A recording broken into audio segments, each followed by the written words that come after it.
परकीय प्रीति पाई जीवन गला स्वामी थाउ थाउ प्रथमे परपुरुष सह स्त्री रखिला अनैतिक संपर्क। स्वामी सबु किछि देखी ओ जानी ए सबु को सही न पारी हारिला जीवन। पुओ झियो मध्य मार एही परकीय प्रीति को विरोध कले, किंतु शेषरे परिणाम एहा हेला जे परकीय प्रीति पाई निजर जीवन गला। दर्शक बंधु, पापर भार बढ़ी गला परे प्रेम रे आसिला तिक्तता। प्रेमिक शारीरिक संपर्क रखिबा पई डाकिला आ अति निर्मम भावरे हत्या कला सेही विधवा महिला को। एभली एक दुखद घटना घटिछि धामनगर थाना अधीन गुणपुर ग्राम रे। सेही ग्रामर बाबुली मुंडान स्त्री कुनी मुंडा 3 वर्ष पूर्वे सेही ग्रामर संजीव लेका सहित प्रेम संपर्क गढ़िथिले। धीरे धीरे प्रेम शारीरिक संपर्क आड़क मध्य बढ़िथिला, किंतु जेतेबेले कुनी स्वामी ए सब को जानि पारिथिले सेतेबेले कुनी निज स्वामी को अति निर्मम भावरे शारीरिक और मानसिक निर्यातना देउथिले। सेथिपाई स्त्री अनैतिक संपर्क विषय जानी बाबुली विष खाई ता निजर जीवन हारिला। तथापि कुनीकर परकीय प्रीतिर निशा छाड़िला नाही।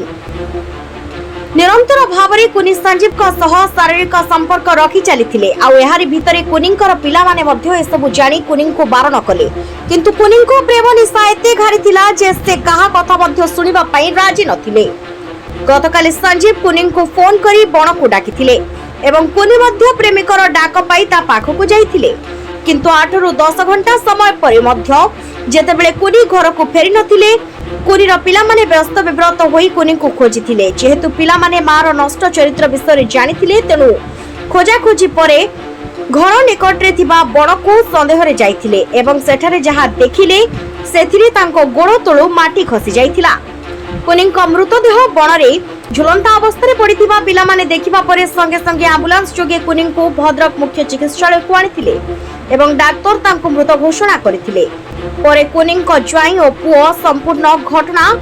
गणमाध्यम आगरे बखाड़िछंती। सुनंतु कोन कहउछंती ज्वाई और पुओ। सतुरा मुंडा घर गुणपुर। घटनाटा ये है सर संजीव लेंका जी आमर जो मरीचंती मो सासू संजीव लेंका मरी 3-4 वर्ष है शारीरिक संपर्क थिले। ता पुओ माने भी ता माँ को मारी बहुत थर। से संजीव लेंका भी माड़ होपर काली सकाଳେ कौन फोन कथबार्ता है कि सकाଳେ देखा करते भी आसते से जो फोन डकई नहीं से जंगल आड़े कौन आम क्रिकेट काली रजर क्रिकेट खेलुनु आम मैच थी आम खेलुनु तापर सी कौन कथा कई गाँव तो छुआ कई ना सब पड़िया आम अच्छु आउ ये कौन फोन डकई नहीं से बण आड़े संजीव लेंका ए मो सासू को कुनी मुंडा को से डकई नहीं बण आड़े कौन तांकर कथा होती कौन जो झगड़ा मगड़ा होती बोधे मारिक से टंगे देती आउ गछर एतिकी हाइट सार हम से गछ भी एतिकी मोटा डालर एतिकी हाइट किए झुलिकी मरब ना सार आ मर्डर कराई नहीं कौन कौन है 3 वर्ष हो गलानी सर 3-4 वर्ष कि 5 वर्ष हो गलानी। स्वामी स्वामी ना हूँ बाबुली मुंडा सी भी सर तारी ना से संजीव लेंका ना विष खाई मरीगले सी मरीगले बोधे केते वर्ष हम मोर भी ये खेल तथा 3 वर्ष कि 4 वर्ष हो गलानी सी मरीगले। मो आम शाशुंकर केते से तथा 30-35 कि 40 भितर हम आउ हाँ जानी माड़ भी होती संजीव लेंका भी माड़ होती एंक भी पुओ मैंने मारदेवे ना माटा भूल कला कौन मारदेवे ना तापुर भी माड़ होती माँ उपर भी माड़ होती से संजीव लेंका भी ससुर जी गुड़े गुड़े पिटिला दिने काली घटना कौन है काली घटना पाई ये फोन करके डकई नहीं से बण आड़े कौन झगड़ा होती मारिक बोधे टंगे देती आमर सन्देह ये हाँ शारीरिक संपर्क थिले बा से प्राय टाइम से आमर बण जो आड़े फोन कथा ही जाती से ये भी गोटे जाल बाहनार चली जाए कि गोटे कौन बाहनार चली जाए सी से बाटे चली जाए एंकर से संपर्क यार से हाँ रुहती पुओ अच्छा बो अच्छा कितु घरे किसी बाहर बाहर सब घरे हाँ बाहर बाहर सब घरे सेमती घरे तो समस्ते रहिले आ घरे आमती सब बाहर बाहर सब ना थानार अभियोग कर कि आम सरपंच को भी जनईनु गाँव भी दुनिया हाँ सरपंच को जनईचु थानार भी एफआईआर दिखाई हाँ सरपंच भी काली आसला सी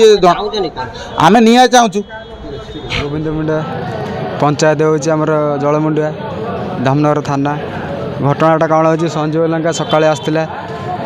तापर माँ सागर कौन झगड़ा लगे फोन कर डकई नहीं गले सीआड़ को तापर आम जंगल लगे सीआड़ को मैं कहूँ झाड़ा फाड़ा जाइए बोधे आउ जन किए जाकि कहला नंडा तो माँ ये कौन आंठेक पड़ी लास्ट दौड़ी गनु तो दौड़ी देखिली फुलिक आनी ये संदीप लेखा तुम कौन हो सी मैंने आगुरी संपर्क थिला बापा थिला आगुरी भी बापा तो चलीगले तापर सी आसिक सी बहुत थर कि आम मुंडा साही को मना कर आसबनी सी तथापि आसिकी मो माँ को जीवन भी मारिदेले सी आमर किसी हेनी सी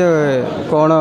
एमती संपर्क रखी बापा चलीगला क्या सहित संपर्क माँ सहित कौ भाया संपर्क रखी एमती मानने स्वामी स्त्री जमी थिला 3-4 वर्ष हम 3-4 वर्ष मुझे आज्ञा बाहर रुए निजे वर्ष है जाई नी भद्रकरू रमेश पागल रिपोर्ट आरपी न्यूज ओडिया।